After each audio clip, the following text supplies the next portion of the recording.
everyone. Welcome. Happy Pride Month. Thanks for joining us for this special book reading and memoir writing Q&A with Curtis Chin. I'm tuning in from the Bay Area and Oakland specifically. Let us know in the chat where you're joining us from, what motivated you to join today. My name is Chrislyn Choo. As I've said, my role is directing our brand and innovation efforts at MCR, and that includes programming community events like today's. A lot of our goal is to bring together storytellers across the diaspora to help each other learn and support each other in the process of preserving our family histories. It really takes a village. So anything that you're hearing Curtis share today, if it resonates with you, if it brings up something that you've also experienced, please tell us in the chat. We'd love to hear from your wisdom as well. And if you're kind of new to all this, if thinking about writing a memoir feels like a really far step and you're just getting started, wondering about your ancestors, I really encourage you to visit our online genealogy database at mychinaroots.com. You can literally just type in the Chinese or Romanized name of someone in your family tree and then see if any records turn up.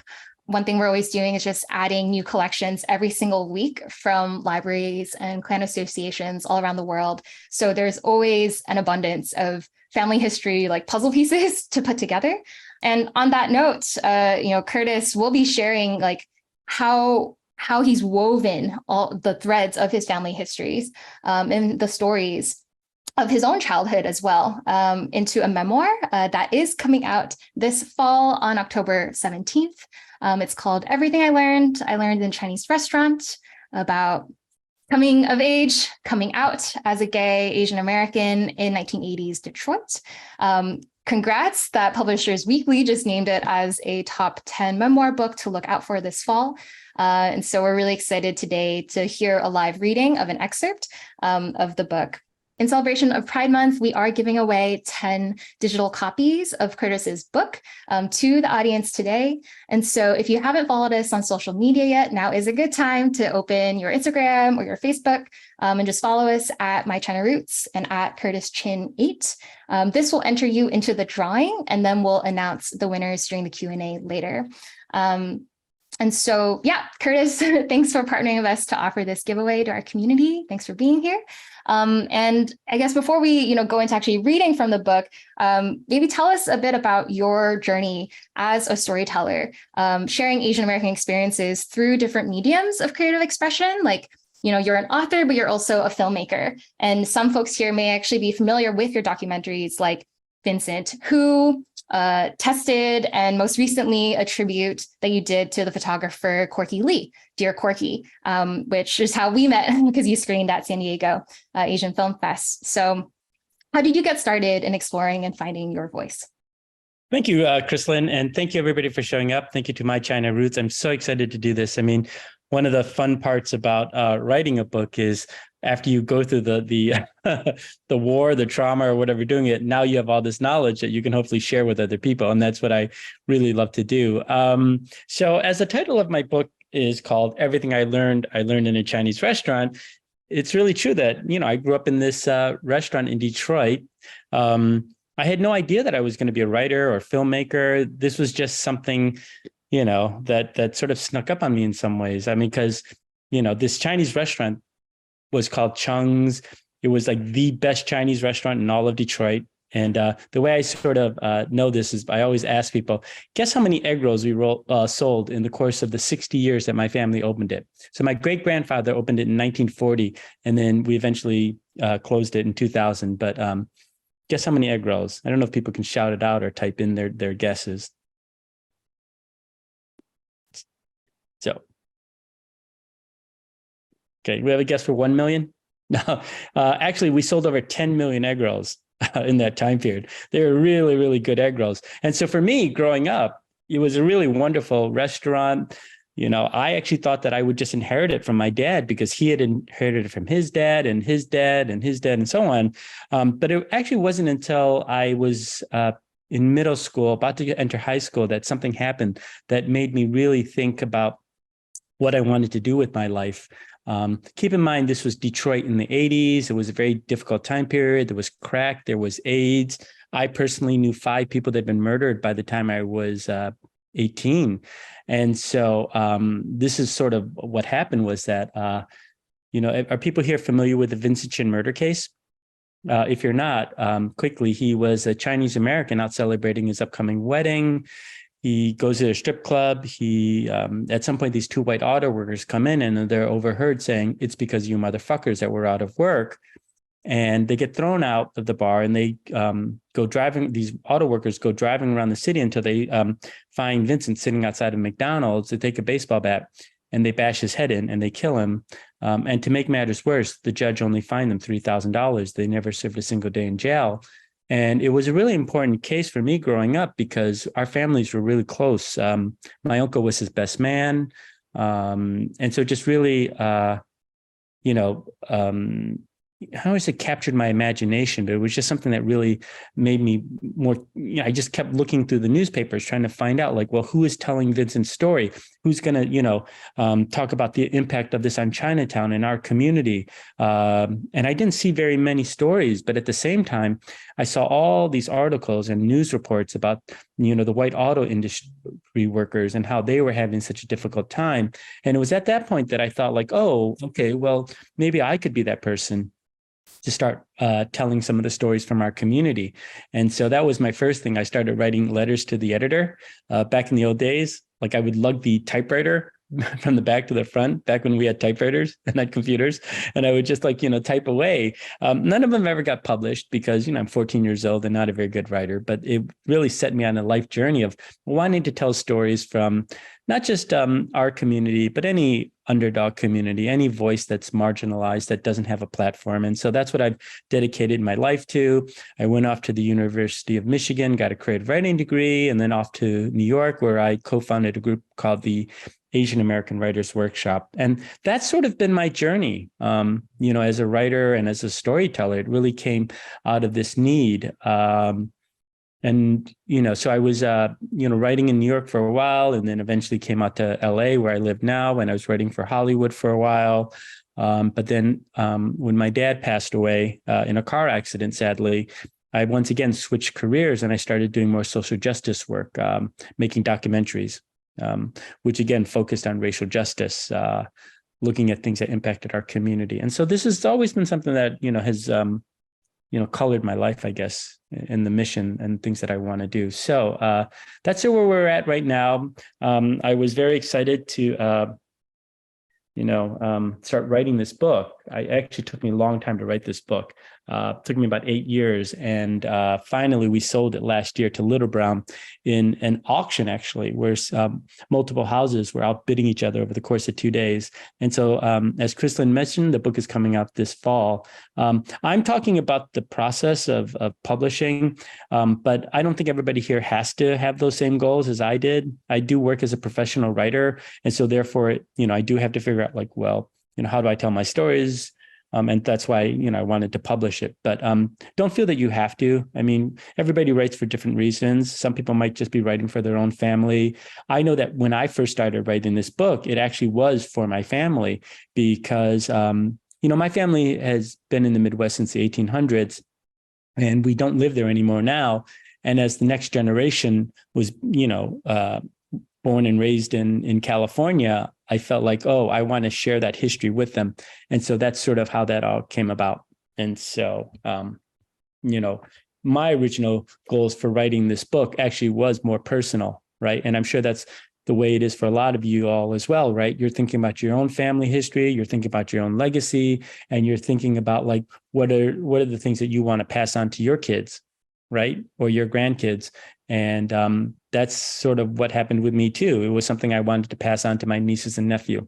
And so I'm going to read a little bit, from the book, a couple of short sections to sort of help you see, what that process is like. And then we'll open up the floor to some questions, and I'll share some anecdotes about, what are the tricky things about writing about family, particularly if you want to publish it, because that's different from, say, like just wanting to write, for yourself. When I first started thinking about writing this memoir, I knew that my family was going to play a big role in it, right? Because inevitably, that's who shapes your identity, shapes who you are, shapes your values. And because we were in such a tight-knit family and we had a family business, we saw each other all the time, right? And so even more so than maybe other types of family, we were just in each other's faces. And so like I thought back to my childhood and I just thought like all these stories were going to be about my family. And so in terms of how to organize this actual memoir, I thought it was just easier just to start the prologue and just give my whole family's history, starting from how we arrived in Michigan, till my birth. Okay. And so I'm going to read a little bit from the prologue, which just sort of sets it up. Okay. So the book is actually broken down into 3 different sections of 8 stories each. 8 in elementary, middle school, 8 in high school, and 8 in college. For people that are familiar with Chinese superstition, 888 is a lucky number. And so there are all kinds of little Easter eggs like that in the book. So I'm just going to read a short little part from the prologue. Welcome to Chung's. Is this for here to go? Armed with a smile and a red waiter's jacket with a perpetual plum sauce stain. That's how my dad greeted any new face who entered the lobby of our popular Chinese restaurant in Detroit. Interestingly, my great-great-grandpa Gong Li had faced the same question in the late 1800s as he stood cold and alone on a rickety dock in Guangzhou, China, trying to decide his future and that of his young, impoverished family, for here or to go. For here to go, as I got older, it was a question I asked myself. Starting in our restaurant's open back kitchen where my family made some of our most popular items, including the tangiest barbecue pork and best-smelling almond cookies, my mom taught me my first lessons. Before diving into math, English, and geography, she began with a American history, tales of elders and ancestors, our family as prologue. And so I jump in to talk about that family, to paraphrase like how my great-great-grandfather moved from Canton, China to Canton, Ohio, before realizing there weren't any Chinese people there, and then moving up to Detroit at that time. It was like in the late 1800s, the auto industry was just picking up. And then I go through, the slight, the impacts of the Chinese Exclusion Act, how he was discriminated against. There was only so many jobs he could do, then opening up the restaurant, and then finally ending the prologue, in the year 1967, when Detroit was having the riots, or what some people call the rebellion now. And for the first time ever, my family had to close the restaurant for 5 days, right? And during that time period, my parents actually had sex. And 9 months later, I was born as their riot baby, right? And so that's how the book starts, right? It's really a journey of my family leading up to my birth. And I really tried to weave Detroit history into this book too, because I do think that is part of geography, but I also think that's something that as an Asian American writer, I wanted to do, because oftentimes our stories are sometimes seen as like this side story to the main American narrative. But I really, really wanted to weave in Detroit history. And so as you read the book, all the big things happening in Detroit, I see how it impacts my family, but also how my family can actually impact some of these other stories as well, right? Really weaving that in together. And so that's sort of how the story begins. There are all kinds of lessons that I learn along the way. People often ask me like, what are some lessons? Your title is called Everything I Learned in a Chinese Restaurant. And so like I say, one of the first lessons I learned was that, a lot of parents would tell their kids not to talk to strangers, but my parents actually told me the exact opposite. They were like, talk to strangers. And what they meant were the people sitting in our dining room, because, my mom didn't graduate high school. My dad went to community college for a couple of semesters. And they didn't know how to go to college, but they knew that a 4-year college was probably our pathway out of this working class background. And so my dad would always strike up these conversations with all these customers. And anytime he found somebody that had an interesting job, he'd call all 6 of us kids over, and we'd get to barrage these people with questions about like, what was, how'd they get their job, how much money they make, what were their working hours like, and all this really great stuff. And so that's probably the first gift that my family gave me. And so the story is filled with little anecdotes like that about how my family taught me different things. And so in honor of Pride Month, I'm going to read a short excerpt from the first section of the book, and then we will open up the floor to Q&A. Okay? So This is the 6th story. So I'm about to graduate middle school. I'm getting to that point. So. In Detroit, the Motown sound was everywhere. And in my mind, the one and only Diana Ross reigned supreme. Her sweet, youthful voice combined with her radiant smile served as an inspiration to me. In addition to sharing Chinese zodiac signs, the year of the monkey, we were from the same area. The international superstar had grown up blocks from our restaurant in the Brewster Douglas housing projects, the largest government-subsidized housing in Michigan. Though Ross's label, Motown Records, had abandoned the city a decade ago, I used to fantasize that one day the singer would make a splashy return and we'd share an order of egg rolls in our front booth. When I reached 7th grade, Diana's hit I'm Coming Out came bursting onto the airwaves. You guys all know that song, right? We should have played it, but it's a big song. You should look it up if you don't know it. I was 12 and the term coming out was new to me. I'd never heard it before. I thought it was cool, but I didn't think it had anything to do with being gay or lesbian. The lyrics were more universal. The song championed personal freedom and independence.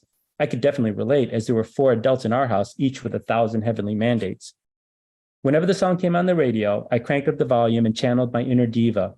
Unfortunately, one morning, before we opened, as I sang along in our dining room, I had an unexpected audience, Derek, one of our younger waiters. A member of the old Kung Fu Club, the John Travolta wannabe had a ripped chest that he liked to show off by leaving a button or two undone. As I shook my booty and stretched my lips, pick chopstick in hand, he snuck up behind me, and when I turned, he swished his hand from side to side. His limp wrist may not have been American Sign Language, but the gesture was so well known that even a Chinese waiter from Hong Kong understood what it meant. It meant fag. Thankfully, no one else was in the room, and Derek had the memory of a goldfish. He never brought up my dancing again, but his accusation put fear in me. No one in my family ever said anything anti-gay, not even grandma, who could spout some pretty offensive things about race and gender, but no one said anything positive either. That left a big question mark in my mind. How would they react if it turned out to be true that I was that way? Back in the early 1980s, the perception of gays and lesbians outside the major cities, pre-AIDS and pre-Pride parades, was much harsher, more toxic than it is today. There were no positive role models in music, television, or film. Homosexuals were lumped in with drug users, alcoholics, and pedophiles. There was no guarantee that things would get better. But despite my resistance and denial and the many cold showers I took, I couldn't ignore my growing attraction to boys. It happened too often to be a fluke or a one-off. Until I could figure out what this all meant, I needed space to sort it through. By myself, I tried my best to blend in. After the close call with Derek, I paid more attention to the way my body moved in the world, how I walked and talked, ate and laughed. I started to notice how others were perceiving me too. While they didn't think I had any effeminate habits, I still tried to butch things up. No more silly dancing to the Queen of Motown. I needed to find a strong, respectable male role model, one who was straight. And so I'll jump a little bit ahead. So I'm like thinking of all these potential male role models for Asian guys out there. And so, I'm looking at everywhere. And so I finally stumbled upon one. My next potential role model came from the big screen. My parents were always busy working, so I recall them taking us to the movies only once when I was around 10 or 11. My siblings and I were in the back kitchen annoying grandma just by breathing. After my grandma complained to my dad, he suggested we go catch a show. I had to clean the wax out of my ears for that one. My mom looked up from her bowl of filling. No way. No, we can't. We have to stay here. It wasn't that she hated movies. My mom loved them, especially the American ones she had watched with her siblings in Hong Kong. In fact, she named me after an actor in one of her favorite movies, the American drag comedy, Some Like It Hot. The movie starred square-jawed He-Man Tony Curtis eluding an angry group of gangsters by disguising himself in an ill-fitted wig and a frumpy sundress. Basically, she'd named me after the worst drag queen ever. But as finest director of the family, my mom set the budget. Her priority was education, not entertainment. She never hesitated to take us to the teacher store, but we rarely set foot in Toys R Us or Harmony House. Movie theaters were a mystery too. All the first-run houses were in the suburbs, and even the ticket prices for second-run theaters in the city were too high for a family of 7. Besides, we had TV, and that was free. My dad stacked up our school books. It's a weekend matinee. Tickets are half off. My siblings and I turned up the pressure. Please, Mom, we promise to be good. My mom turned to my older brother, Chris. He was her sounding board on any potential social activity. My brother, who wasn't a total dweeb, shrugged his shoulders in approval. My mom put down her bowl. Okay, fine. But when we come back, you all have to do extra math problems. We cheered. I even patted Chris on the back. Star Wars, I screamed. That was a no-brainer for me. The international blockbuster had been out for months, but the kids at school were still raving about Han Solo this, Luke Skywalker that. I might have been late to the party, but I still wanted to join the rebellion. My dad had his own movie in mind. His face lit up. Let's go see Return of the Dragon. It's got Bruce Lee. Bruce Lee, no friggin' way, I thought. That guy was the worst. I hadn't heard his name in years, but at my old elementary school, the black and white boys used it as the punchline to every joke. Whenever they taunted me with their pseudo karate chops, they invoked his name. Show us your kung fu, Bruce. How high can you kick, Bruce? Crack this pencil with your flat face, Bruce. Unfortunately, everyone else was just happy to get out. Overruled, I grudgingly joined my siblings in the back of our van. The film was playing at the Fox Theater on Woodward Avenue. Built in the 1920s, the Movie Palace that had once hosted live stage shows with stars like Shirley Temple, Frank Sinatra, and my mom's favorite, Elvis Presley, now survived on a rotation of Shaft and Superfly. We entered the cavernous interior, which had a strangely oriental motif. The design was amazing, even more ornate than the art we had at our restaurant. But there was little time to appreciate its grandeur before the lights dimmed. We grabbed the only open seats, which happened to be in the back row. I got a whiff of buttered popcorn, which smelled way better than the bag of dry chow mein noodles that my mom had snuck in. The movie began, and I slowly became a believer. Every time Bruce creamed one of his opponents, I slapped my knees hard. The whole audience must have agreed as the refreshments went flying. The final bout pitted Bruce's character against his arch rival, played by Chuck Norris. When he snapped his nemesis' neck, the theater burst into cheers. Get him! Slam him! Honky!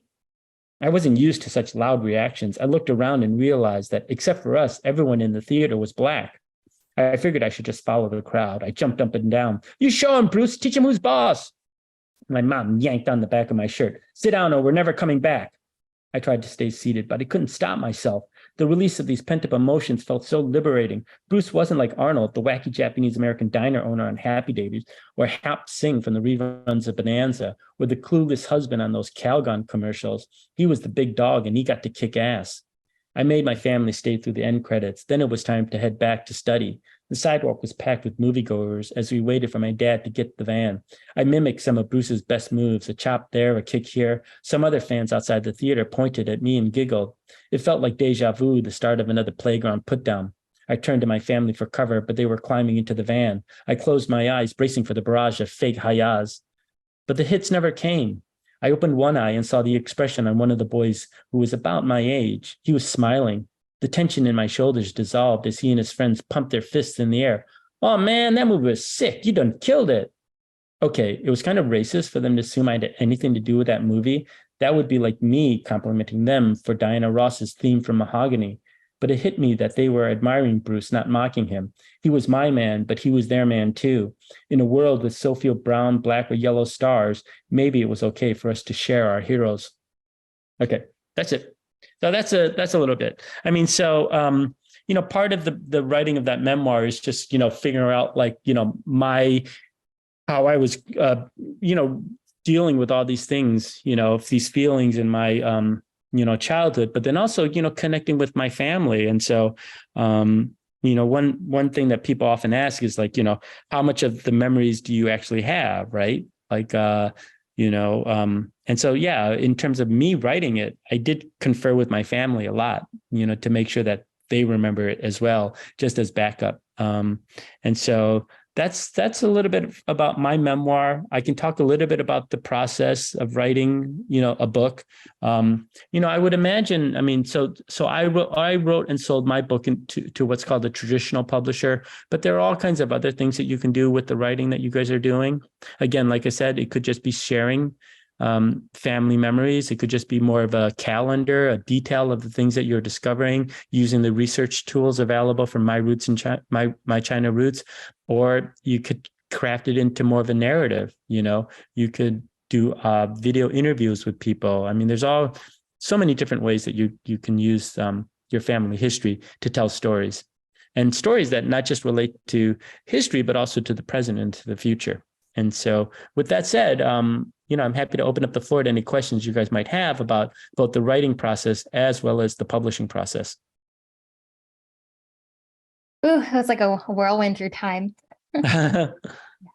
We have a question from Grace. Kick things off. Did you speak Chinese growing up? No, that's going to be a big problem because so I grew up in a Chinese restaurant and there were multiple Chinese dialects going on.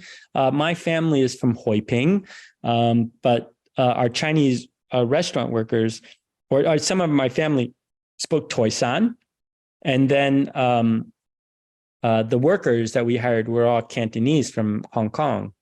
And even then, some people even spoke Mandarin. So I always had these multiple dialects going on in my head. So I never really could respond. And so it was just easy for me to speak English to all of these people.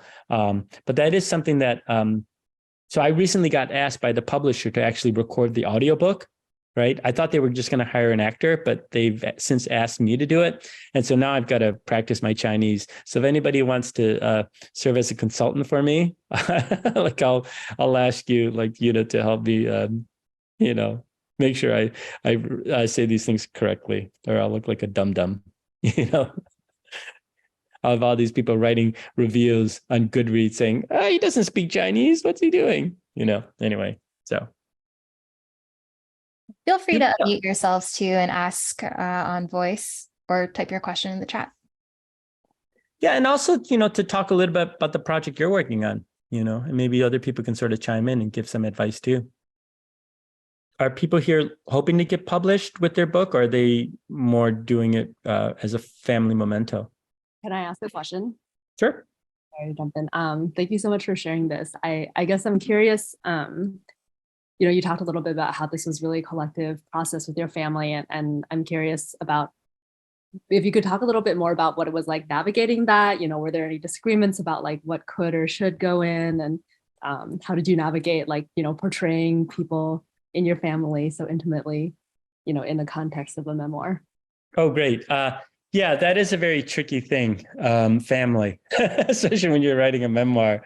And I think that for me, part of the ease of writing is because it was such a long time ago, right? And so I had a certain amount of distance to be honest with myself about who I was then. So if you read my book, I'm not a perfect person. I'm a flawed character. I was actually a Republican back then. That's a big part of the story, is like my journey away from that party. But in terms of my relationship to my family, so when I broke the news to my family over a Zoom session and said, "Hey, I sold my book," everybody's congratulating me and everything. And then after we all hang up, my oldest brother sends me a text message and says, "You made me the villain in your book, didn't you?" And I thought to myself, this is exactly why I would make you the villain, because you always have to turn everything about you, right? Like I can't have a happy moment.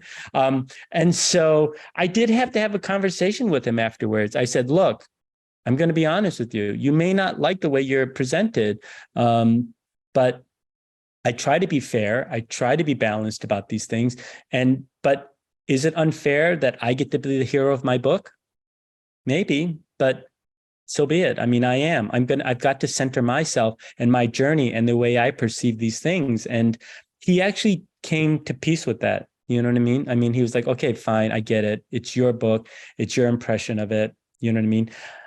We'll see. None of my family has read it yet. I've offered to let them read it, but they haven't. I don't know why. Maybe they're really busy or they just want to avoid it. But in general, they have been really supportive. The one anecdote that I will say about this and writing your family and why it's important for you just to write what you feel that is that in my book, my grandmother comes off as the meanie, right? Because she wasn't very nice. Like the first line of the actual book is like Mo Yong, like she used to say that we were so useless, right? Running around the Chinese restaurant. And so I was in Austin, Texas earlier this year, probably around March, and I was doing a lot of pre-publicity for the book. And the group that brought me out there wanted to have lunch on the day I was leaving. And they were like, "Oh, we got to the restaurant early. Do you want to come and meet us early?" And I was like, "Okay, fine." So I call the Uber and I head downstairs to the street where I'm waiting for the Uber to pick me up. And standing there is an old Chinese woman who's doing stretching because she's just, out for a morning walk. And she sees the sweatshirt I'm wearing and it says Detroit versus everybody. And she instantly asked me, "Oh, are you from Detroit?" And I'm like, "Yeah, are you?" And we strike up this conversation. And it turned out that her mom was best friends with my grandmother. And so for the next 10 minutes or so before the Uber shows up, because I'm cheap and I do that delay thing one, but so she just starts telling me what a great person my grandmother is and how she taught her how to drink American coffee and all these really wonderful stories. And I said, well, I'm sorry, my grandmother doesn't come off well in the book. And so she just really doubled down and just said, no, your grandmother's a great person, right? And I just said, like, you know what? You may have fond memories of my grandmother, but I have different memories. And I totally accept the fact that she may have been nice to you, but she just wasn't nice to me, right? And so we separated. We exchanged numbers, and I've been in contact with her since. But it just made me think, like, afterwards, like, wow, even from the grave, your family will come and give you bad reviews and say that you didn't write them correctly. So, there's no way getting around it. You just have to write it, right? You just have to write what you feel that you know. And hopefully people will understand that this is just your perspective on it.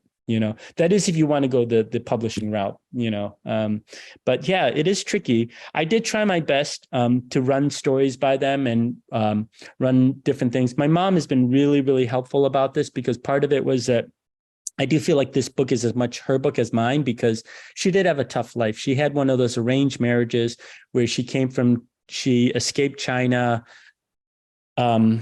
Her family had left her behind when they escaped to go to Hong Kong. They left her behind with her grandmother. She had these horrendous stories of being thrown in the jail by the communist China, the stuff like that. And then she eventually makes it out to Hong Kong and then gets set up in this arranged marriage to this stranger in Detroit.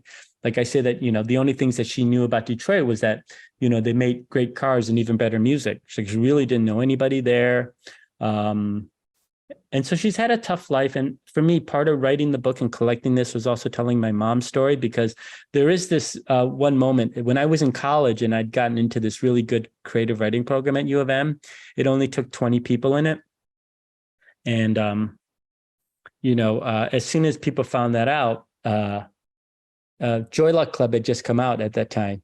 And so everybody kept chasing me around the restaurant, like, saying, oh, you're going to be like Amy Tan. And my mom was like the worst. She was like, oh, you're going to tell my life story finally. So whenever I was just be standing around, she'd come and like share all these anecdotes about her very difficult life. And, I was a kid at that time, so I wasn't very generous towards my mom. I just told her, like, I don't want to hear your stories, which broke her heart, but eventually, now that I'm older and, I feel ready, I can help tell her story. So yeah. So yeah, family's difficult. Yeah. Is your hope to also publish your book, or is it something more for family? I'm not working on anything of this style right now, but I know that it was always my grandfather's wish that somebody in the family write something like this. And because I think I've talked to other people who have had reservations about writing about family stories in this way. I was curious to hear your perspective. So thank you for sharing. Yeah, I hope in the end it's a net positive. So we'll see. Reminds me of advice I heard from one writer when you're writing about family members in the public forum or something that's going to be read by the public. Be true to your own experience, because that has been true for you. At the same time, what would it be like to frame them or to represent them in a way that expresses some kind of hope that they might change or that they might learn, or that they as a character could also grow beyond whatever potentially villainous acts, they might have done in your life. But like, they too down the line could learn from this or change as a character. Yeah, I actually heard a different piece of advice, and that was from a writer who said, if people wanted you to write nice things about them in their book, they should have been nicer to you. So. There's truth to both for sure. Yeah. Yeah. It is a tricky thing when you're writing about people, particularly if they're still living, and if you do have a relationship with them. I'll share another story where I actually I think I'm going to lose a friendship with somebody because, I have this one person in my book who was pivotal in my life, and I still considered her a good friend because I've stayed friends with her all these years. We went to high school together, and when I saw her in New York recently this spring, And I see her every time I go back. We hang out. And I had my book with me, and she's like all excited, and she's really genuinely happy for me. But then she's like, "Oh, can I see the book?" And I showed her the book. She immediately started flipping to the pages that she's in, and I know what she's doing. She's looking to see what I say about her, right? And so I said, "Okay, fine. Let me just read you what I wrote about you." And after I read it, her jaw dropped. She was like aghast. She was like, "I can't believe you said these things about me. You're terrible. You're awful." We separate. She sends me this nasty email saying, "I'm still upset about this. And to make matters worse, my girlfriend is never going to read this." And her girlfriend's really high powered in the literary world, like a really big name. It's like, yeah, it's like, oh, she was really upset. And so, she made me change her stuff like that. And so you run into the risks of these things happening too. I mean, so she is the one person I end up changing the name of. And I don't think the things that I said were bad. I mean, so basically the two things that she said were, one, I'm Cantonese, she's Mandarin, right? Like her family was, engineers. They were more college educated people. And when I first met her in high school, she used to make fun of me as Cantonese, right? And saying, "Oh, Cantonese people, they like to spit," and stuff like that. You know how sometimes Mandarin people say stuff like that. And so, I put that in the book, right? And she doesn't deny saying it. She just says those were private conversations. So she's like, "Oh, you're presenting me as a racist." And then the second thing was, one time she invited me to go up to Ann Arbor with her, and I thought we were going to hang out, but instead she just invited me to split the gas money, right? And so you're like, "You're calling me cheap." Like, "Oh, you like." Two very, very minor things, in my opinion. It passed the legal read. The lawyers at my publishing company said, "No, you don't have to change it." They even reread the passages and said, "No, you did nothing to defame her." And so that was a question that I had to ask: do I change it or not? And in the end, I just decided to change it. And so, and I thought I wrote about her lovingly because she plays a very pivotal role, because she's the very first person I ever came out to. You know what I mean? In life. So it's not like I couldn't include her in the book. And I thought that the fact that I trusted her enough to come out that way, and I present her as someone who was there at pivotal moments, that it's a balanced view, right, of who she is. Yes, she's kind of arrogant, but she's still my good friend, and I still stick by her, right? But yeah, so these things happen too. We have some questions about translations. Are you looking to have your book translated into other languages, specifically Chinese? Yeah, I mean, that would be nice. I actually just came back from Europe, where I did 5 readings in Germany and the Netherlands about the book. And so they're fascinated by it too. So that would be kind of interesting. In terms of China, I do think about whether or not this book would sell in China. I think it might be difficult because there are some gay stuff in there.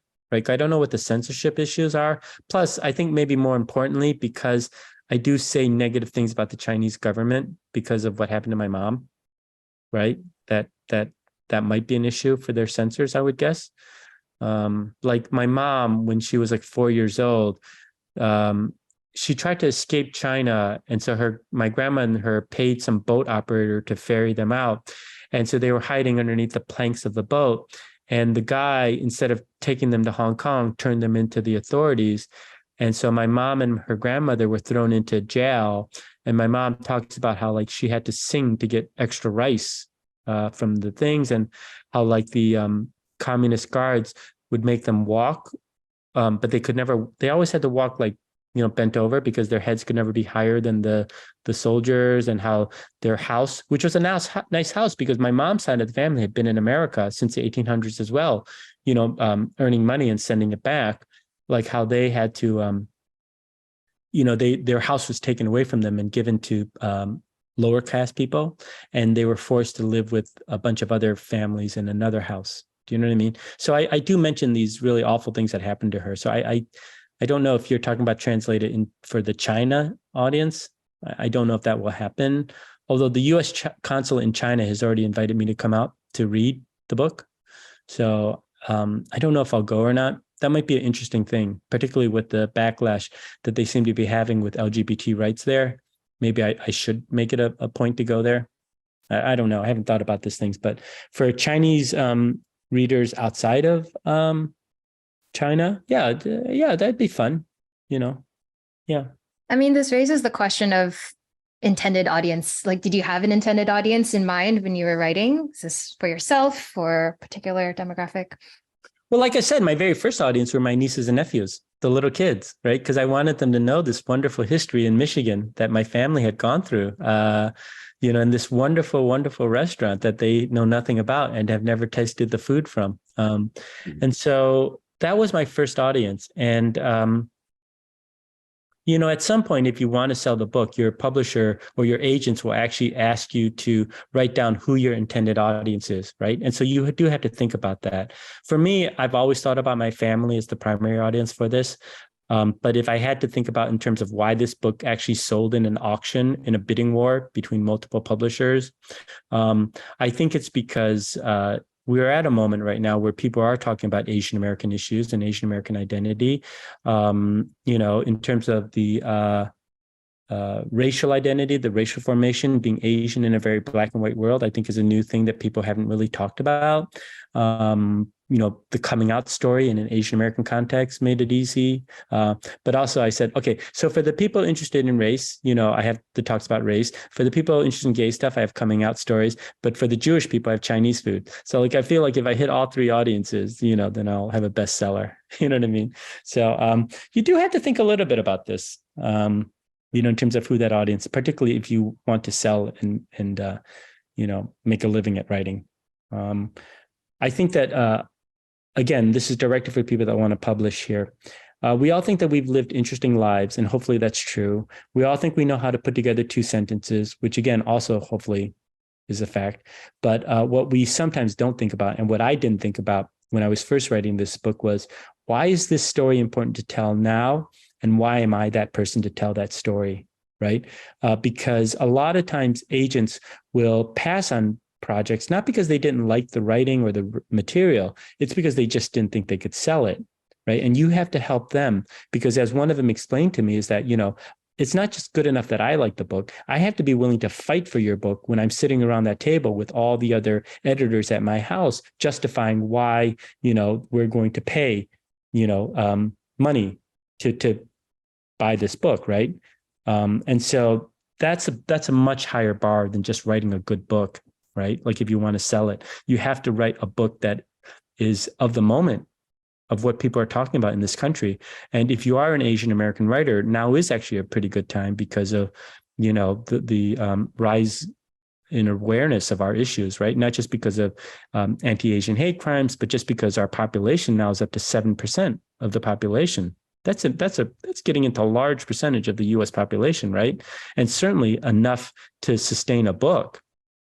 One of the things that I talk about, because I am a TV writer, is that when I was a kid, you needed about 30 million viewers to be a hit show or to get your show renewed.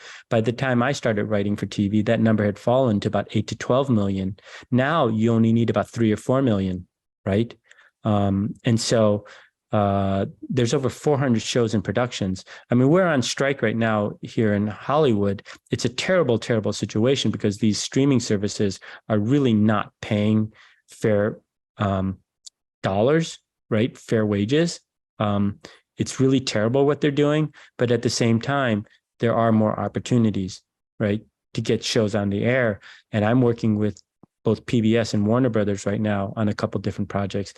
And I'm able to pitch authentically Asian American stories where I wouldn't have been able to do that, when I first started out in the business. So, I mean, it's a mixed bag, right? In the sense of there are more opportunities for these Asian American stories, but yet at the same time, the financial model under streaming has really made it more difficult in some ways to also pursue writing as a career. So, speaking of advocating for yourself, right, in different industries, we have a question from Cindy about your experience working with your agent and or the publishing company, editing, publicity, etc. Because it seems like publishers more and more are frequently putting the onus upon authors to do their own publicity. Has that been the case for your book? Oh, totally, 100%. So one thing you should know is that, that I like to say is, because people ask about the publishing industry, mainstream publishing is still overwhelmingly white. Like 90% of the employees are still white, right? And they're the gatekeepers, which made it hard. For me, when I was searching for my agent, I have white agents for my TV film stuff. But for this literary agent, I wanted to have a person of color, and particularly an Asian American. And so I found an Asian American agent. And so she was able to help me shape the book. When we went out to, sell, right, they came up with a list of all these editors that they were submitting to. The majority of them were people of color, not just Asian Americans, but Black and Latino as well. And when it came time for the bidding of the book, I think all the people were people of color. Black, Latino, or Asian American. And so it opens up a certain amount of opportunity with that on that side. But I think on the marketing and the publicity side, that's not as diverse still, right? There are problems with the publishing industry. One of it is that people are underpaid. So the only type of people that tend to go into those fields are oftentimes middle class and upper middle class people. They oftentimes tend to be white. And because of that, they're sort of, again, these gatekeepers to this. It's slowly changing, and it is changing, but it's taking a little time for that. In my particular case, it's like I've had the great fortune, because I've been also an independent documentary filmmaker, and I've gone to over 600 schools, screening my films. I already have this do-it-yourself mentality of reaching out, and I already have this network and this database of places to go. I've been doing the majority of my events. So I started off in February doing what I called all the colleges my mom wished I'd applied to. So I started off at Harvard Law School, and then went to MIT, and then went to UConn, and then Yale, and then Columbia, and then Princeton, et cetera, right? That's all because of my contacts, right? The trip that I just mentioned, where I went to 5 schools in Europe, again, those were all my contacts, my pre-existing contacts. None of this has been my publisher. And even moving forward to the fall, a lot of it's my work, and also it's going to be my hustle. Like, for instance, I just got an email from both the Asian American alumni group of U of M and the gay and lesbian alumni group at U of M, and they're going to co-sponsor all my events, right? Because they've got members all over. I brought that to the table. You know what I mean? Like, Ford Motor Company is sponsoring an event in Detroit. That's my contact. You know what I mean? So yes, I'm doing the leg of it. But I don't regret going to a large publisher, partly because I did get a large 6-figure advance, but more importantly, people look at you differently when you sell to a big publisher, right? They look at you, it opens so many more doors than if I just said, oh, I self-published it, or I went with an academic press, or even an independent press, right? When you say that you're with Little Brown, the home of people like J.K. Rowling, David Sedaris, James Patterson, Malcolm Gladwell, people immediately, perk up, and so that was a choice that I decided to make, was, going with a big publisher. But I understand that, I am still doing most of the work publicity wise, and I'm okay with that, because as they say, you have to be your number one publicist. You have to be your number one marketing person. You have to care about your book more than anybody else. And so, I believe in that. So I know other writers who actually feel like it's not my job, it's the publicist's job. They're the ones who should be going out there and setting up these readings for me. They're the ones who should be going out and getting these interviews for me.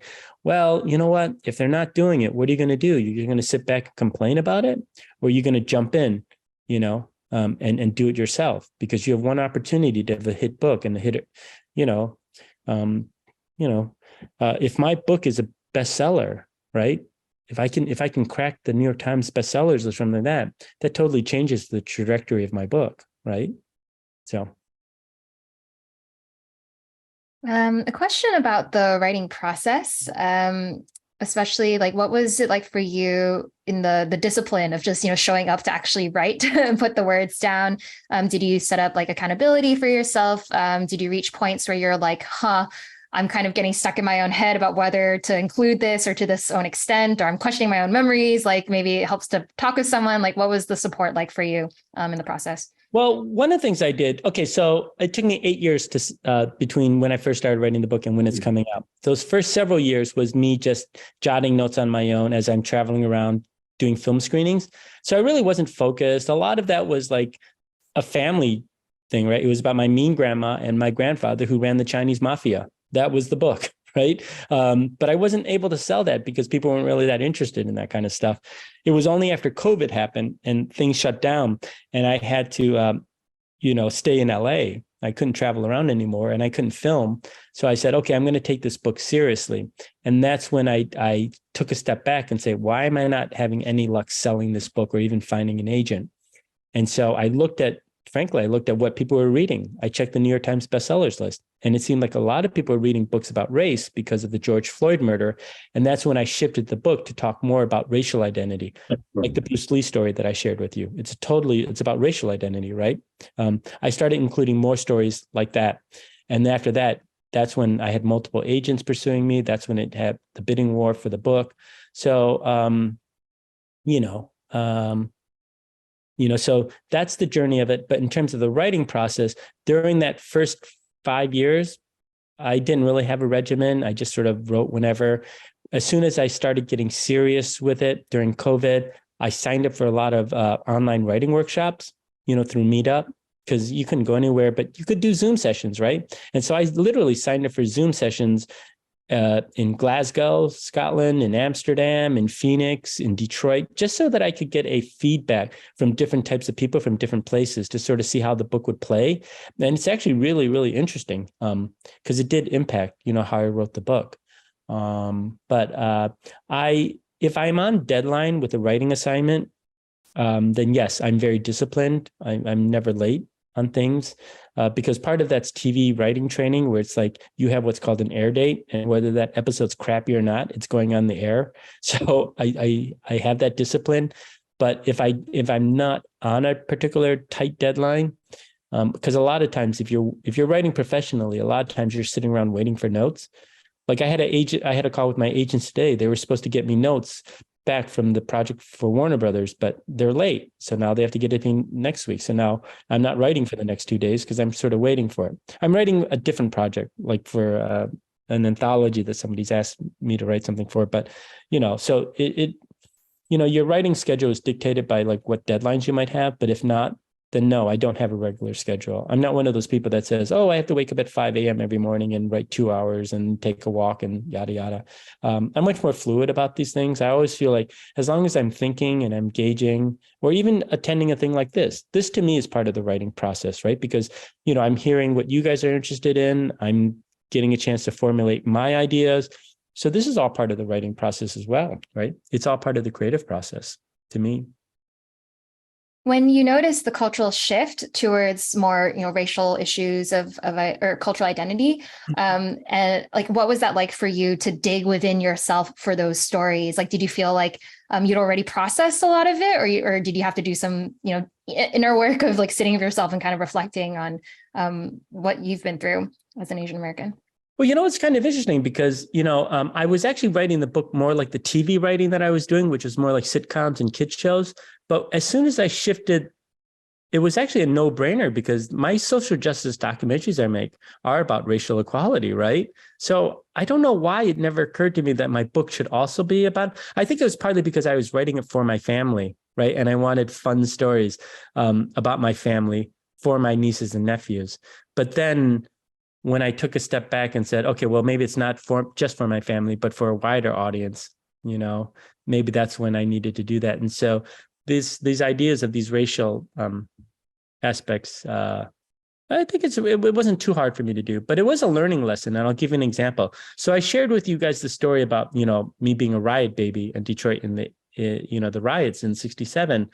I shared that prologue with two different groups, right? Phoenix and Detroit.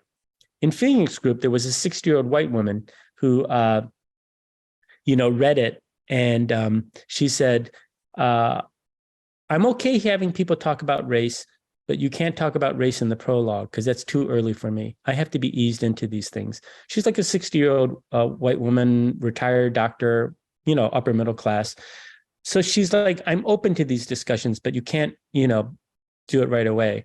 But then like my friend in Detroit, who's Black, read it and he's like, nope, you have to talk about race right away on page 1. Otherwise, I feel like you're avoiding the subject, right? You're not really addressing it. And so for me as the writer, I did have to figure out, again, who is my audience, right? And for me, I do want to bring both sides together, both the Black and the white readers to it, because, one of the things I said to my agents was that we live in a very divided world right now. We have these silos where we don't talk to each other. But Chinese restaurants are actually one of the few places where you might be able to see a diverse group of people from different race, class, religion, socioeconomic ability, or whatever. And I want to take that opportunity to sort of bring people together to have these important discussions in our country, because we need to have these discussions. We can't avoid them, but we have to be able to talk about it in a way that actually brings us together and I don't know, allows us to move forward. And so I jokingly said to my agents, the book is about like, come for the Chinese food, but stay for the talk on racism. You know what I mean? So it's like, let's have these important conversations, but let's not make it so that we feel like each other are the enemies in this discussion. And so that actually was the part that I had to navigate a little bit more, situating like, how can my book in some ways heal the rift that we have in this country right now. I know it's a lofty goal, but it's something I was thinking about. Like, how can we, have these two sides, be in this conversation together. So. That's a beautiful note to end on and aspire to in our own stories. So thank you so much, Curtis, for sharing with us your journey and also excerpts from the book. We're super excited for it to drop. Great questions, everyone, super thoughtful. Before we hop off, just gonna give a quick drum roll. We have 10 lucky winners who will receive a digital copy of Curtis's book when it comes out this fall. And I'm gonna paste the names in the chat. Can I do a shameless plug for things? Oh, yeah. And I was going to say, Curtis, how can people follow and continue to support your work? Oh, yeah. No, thank you. Sorry, I jumped the gun. I was like, all good. It's very important, for as individual artists, like to sort of get these plugs in. But if you could follow me, on Instagram or Facebook or whatever. But more importantly, you can pre-order the book if you want right now through Barnes & Noble, Amazon, Target, whatever. But if you don't, have the resources to buy the book, totally cool. If you could just ask your local library to purchase it, that would be helpful. Or if you're part of an employee resource group and you want to bring me in as a speaker, that would be helpful. Or if you're part of a university and they're looking for speakers to bring in, that would be helpful too. So any of these things, to help me would be really great. I'd really appreciate it. And again, I'm going to put my email in the chat, and you guys can follow me. Shoot me any follow-up questions that you guys might have. I'm always trying to be helpful to our community and get our stories out there. So, okay. Thanks, Chrislyn. Sorry, I jumped the gun. All okay. Good. No, that's awesome. Hope you'll get a chance to tour to everyone, where everyone is, to all of our local libraries. Cool. Thanks so much, everyone. Keep spreading the word and all the best with your own storytelling endeavors. And we'll see you next time. Bye. Bye.